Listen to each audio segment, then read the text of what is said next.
All right, welcome. We're going to jump right in and go way beyond the basics of risk aggregation today. So if you're looking for simple definitions, this isn't it. We're going to be dissecting the really sophisticated mechanics and the strategic thinking behind building a true enterprise-level view of risk. We'll get into the weeds on the quantitative tools and the management frameworks that really separate a surface-level understanding from professional mastery. So here's our game plan. First, we'll tear down why managing risk in silos is such a flawed idea. Then, we'll look at the strategic value of an enterprise risk management framework. From there, it's a deep dive into the nitty-gritty quantitative mechanics, figuring out how to actually put a number on that diversification benefit, and then connecting all these complex models to the decisions made in the boardroom. We'll wrap it all up with a rapid-fire recap to make sure it all sticks. Okay, first things first. We have to understand the fundamental problem we're trying to solve. Why is looking at risks one by one not just a little bit off, but actually, actively dangerous? So let's really tackle this head on. A siloed approach seems logical, right? You look at each risk category on its own. The problem is, that way of thinking makes a massive and wrong assumption that these risks are independent, or at best, that they relate to each other in a really simple, linear way. And as we know, the real world is just way, way more messy and complex than that. And here's the crucial point. Risks don't live in their own little bubbles. They talk to each other. Think about it. A big market shock, that's a systematic event, can suddenly cause a liquidity crisis because funding just dries up. Okay, so now you have liquidity risk. But that liquidity risk immediately puts pressure on credit risk as your counterparties, who are depending on that funding, start to default. It's a chain reaction. These are the second and third order effects that a simple siloed value at risk model for each department would totally, completely miss. So, if silos are the villain of the story, the hero has to be a framework that can see over those walls.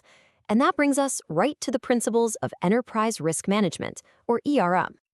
You can just see the difference in perspective here. We're moving from a compliance-driven, a box-ticking exercise to something truly strategic. The enterprise view isn't just about finding those hidden concentrations of risk. It's also about spotting the natural hedges that might already exist between different parts of the business. It's about quantifying what the true economic capital requirement for the entire portfolio is. That is the core job of a really effective ERM program. And this is an absolutely vital distinction. ERM is not just about playing defense.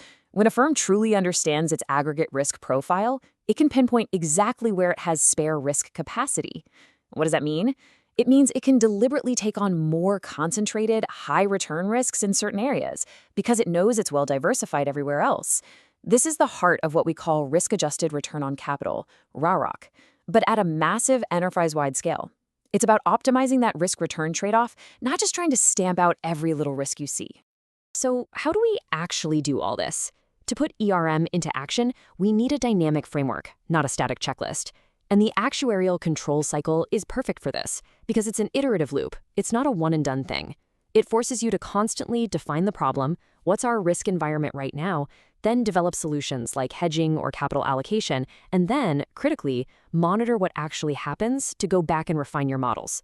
This whole process is a direct answer to the kind of challenges you see in past exam questions, like one that asks you to outline how a pension scheme should set its investment strategy. That's all about balancing assets and liabilities in a constantly changing world, which is pure ERM in action.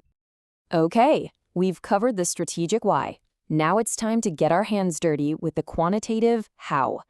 To actually aggregate risks, we have to break them down into their fundamental components and really understand the mathematical glue that holds them together. Let's start with the big one, systematic risk. This is really the bedrock of all modern portfolio theory. Now, we often think of it as just equity market beta, but in an ERM context, it's so much broader.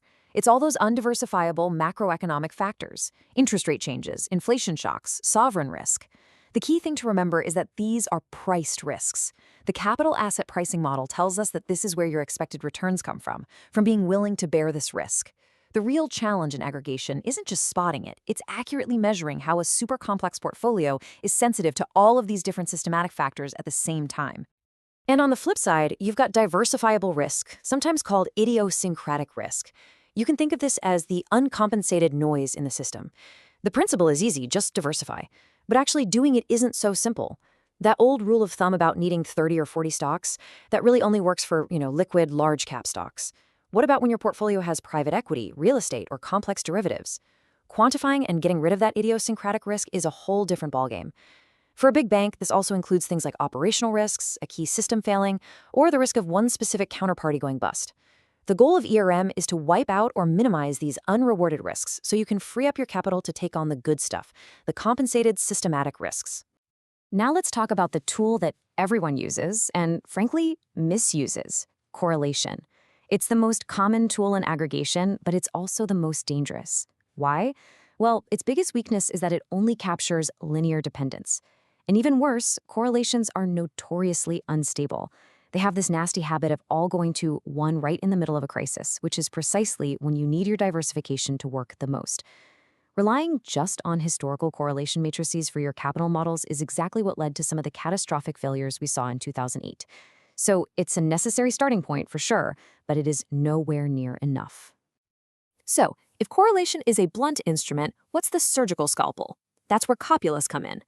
Thanks to Sklar's theorem, we know we can basically take any joint distribution and split it into two pieces: the individual marginal distributions for each risk, and a copula function that acts like the glue, describing their dependent structure.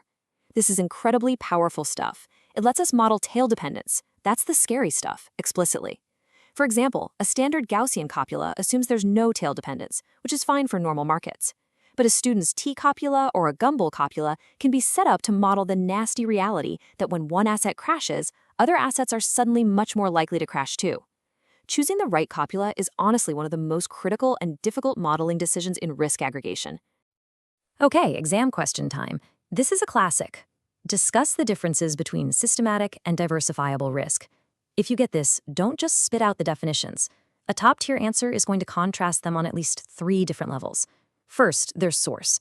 Is it macroeconomic or is it firm-specific? Second, how you treat them. Do you hedge it or do you diversify it away? And third, their role in asset pricing. Is it the source of expected return or is it just uncompensated volatility? For bonus points, you talk about how that line between them can get really blurry during a full-blown systemic crisis. So, we've got the concepts down.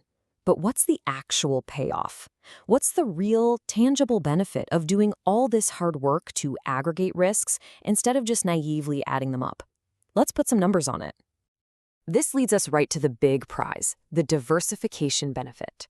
This is the difference between what you'd get if you just added up all the standalone capital requirements versus the actual economic capital you need for the combined portfolio.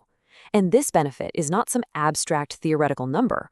For a bank or an insurer, this is real, freed-up capital that can be given back to shareholders or poured into new, profitable business lines. It directly hits the firm's bottom line and its ability to compete. Now, this table gives you a super clear picture of the principle, but, and this is a huge but, don't let the simplicity here fool you. The real magic is in calculating that aggregated capital number. That is not a simple formula. It's usually the output of a heavy-duty value-at-risk or expected shortfall calculation, running on the full joint distribution of all the risks. So that number you see there, it's the end result of a complex model that's using not just that one correlation figure, but the full dependency structure we talked about, very likely using copulas. The benefit shown here is the tangible prize you get from all that sophisticated modeling. Okay, we've seen the theory, we've touched on the math, so how does this all translate from a quants model on a screen into actual strategic decisions made by management? Well, this is where it all comes to life, through a process called risk budgeting. Think of it like this. The process starts at the very top. The board sets an enterprise-wide risk appetite, usually defined as the maximum amount of economic capital they're willing to see consumed. Then, your aggregate risk model is used to slice up that total budget and allocate it down to different risk types, like strategic versus active risk, and then even further down to individual business units or specific portfolio managers. This makes sure that every single risk-taking decision all across the entire firm is being made inside a single, coherent, top-down strategic framework. All right, let's throw a curveball with another past paper question. This one seems like it's coming out of left field, but it's actually a key test of whether you have an ERM mindset. The question is about moral hazard. Now, you might think, what does moral hazard for a single product have to do with aggregation? Well, everything, if you're thinking like an ERM pro. By itself, moral hazard looks like an idiosyncratic, diversifiable risk. But an aggregation approach forces you to ask the next question: how does this risk correlate with my other risks? For instance, does moral hazard, say people exaggerating insurance claims, go up during a recession? If the answer is yes, then it has a positive correlation with systematic market risk. And suddenly, what looked like a simple, diversifiable risk now has a systemic component. It's a perfect example of how an ERM framework uncovers these hidden connections that a siloed view would never ever see. Okay, let's pull all of these threads together. Time for the rapid-fire recap. This is your high-density revision toolkit to really lock in these key concepts. So, let's walk through the whole journey again. We started by establishing that managing risks in silos isn't just a bad idea, it's dangerous, because it hides those correlated tail risks. The solution is the ERM framework, giving us that essential top-down strategic view. The number crunching part of this relies on separating out systematic risk, the risk we're paid to take, from diversifiable risk, the noise we want to eliminate. The prize for doing this well is the diversification benefit, a real, tangible reduction in the economic capital we need to hold. And this entire analytical engine feeds into the ultimate strategic goal, risk budgeting, which makes sure our capital is deployed in the smartest way possible to generate the highest risk-adjusted returns. All right, flashcard time. Let's lock these in. Enterprise Risk Management, or ERM. That's the big shift from a fragmented, siloed view to a holistic portfolio view of risk. Systematic risk, that's your market-wide, priced risk that you can't diversify away. And diversifiable risk, that's the company-specific, unpriced noise that you absolutely should eliminate through smart management. And for our last flashcard, let's hit the application concepts. Correlation, our useful but flawed measure of linear dependence. The diversification benefit, that's the economic prize for getting this right. And risk budgeting, that's how we strategically decide where to place our bets. And this all leads to the ultimate question, the one for the next generation of risk managers. The models we've talked about are all built on historical financial data. So how do we adopt them to model brand new, nonlinear risks that have no deep history? Things like climate transition risk or cascading cyber failures. The stability of the entire financial system might just depend on the answer. That is the frontier of risk aggregation.